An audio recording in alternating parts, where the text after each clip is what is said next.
howdy all, grab yourself a beer, it's time for some Path of Exile discussion. So today there was a single big piece of news, one of the most interesting unique items we've seen so far, an all damage weapon with a huge drawback. But firstly, I just want to go through some of the very minor teasers that were missed in all of the excitement around the Balance Manifesto yesterday. If you want to check out my take on the Balance Manifesto, link in the description below to the video that I put out yesterday on that. But firstly, we have the Pandemonious Divination card, Silence and Frost.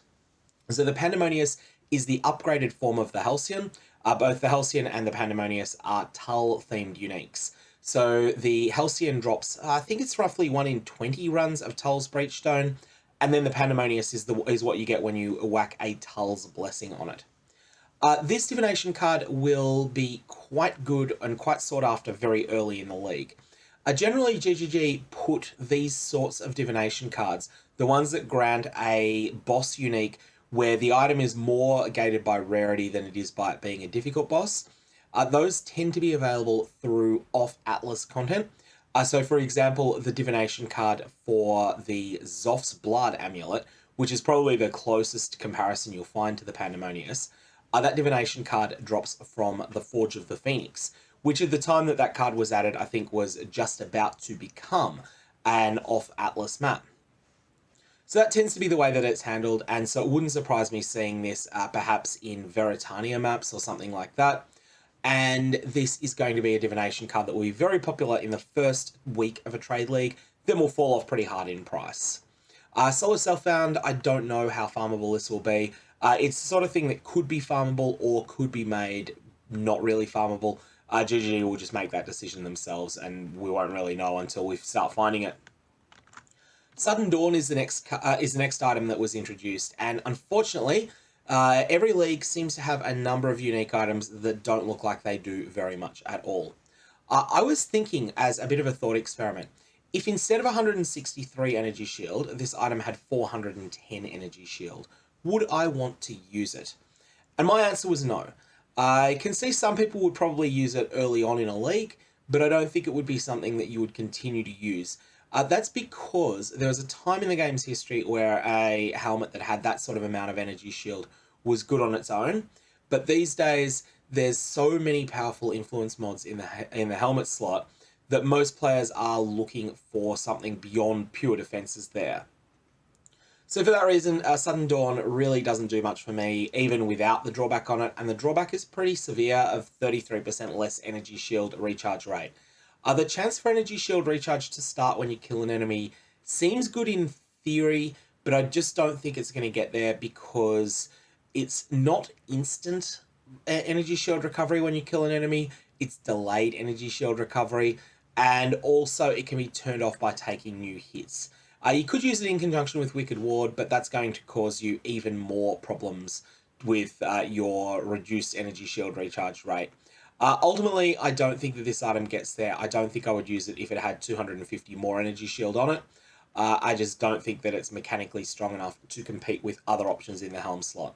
That said, if you get it at level 48, use it for 15 levels. See it as something that's a bit like a Goldrum. That is something you will definitely use the instant you're able to equip it, but you won't intend to keep using into late game. Next, we have the Annihilating Light, and this is the exciting one. So, firstly, a very important thing about this weapon. There is a drawback on it, 63% reduced elemental resistances. This is not minus 63 to all resistances. This is a minus 63% less multiplier to all of your elemental resistances. So what this means, this doesn't mean that this is exactly cancelled out by plus 63% fire resist on another piece of gear and the same for lightning and cold. This instead means that all of your elemental resistances are much closer to 0 and they're closer by 63%.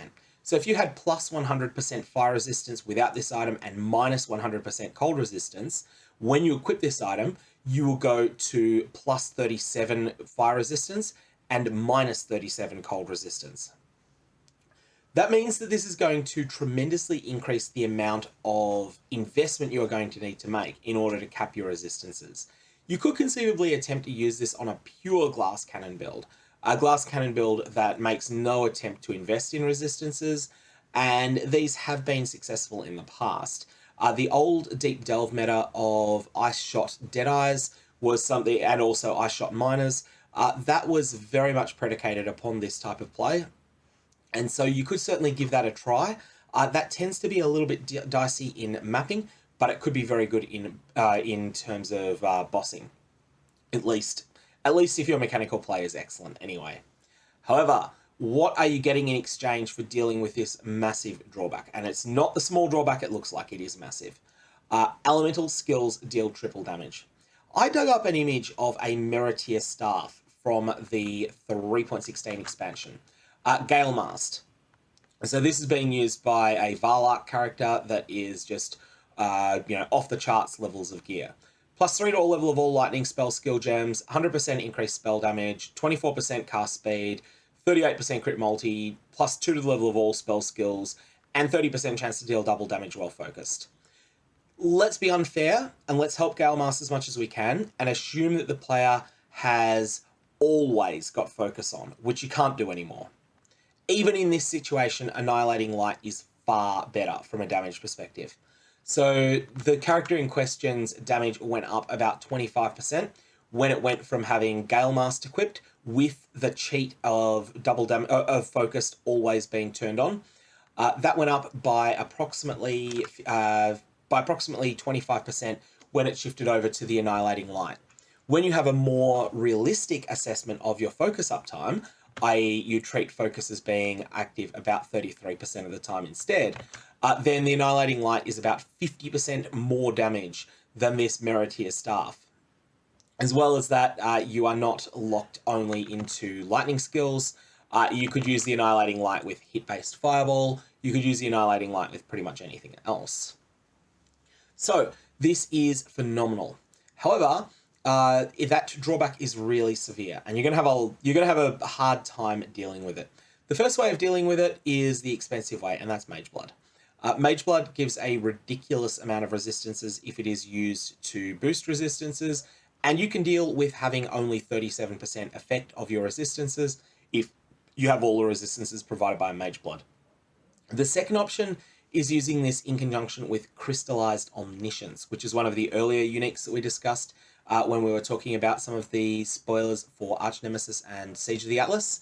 And that is certainly an option, but that is going to really transform the way that you organize your build. And so whilst that is an option, it's not necessarily the only one that you can think of. Maybe it's not worth it. The other one that you can use is just simply equipping more resistances on gear and also using Purity of Elements.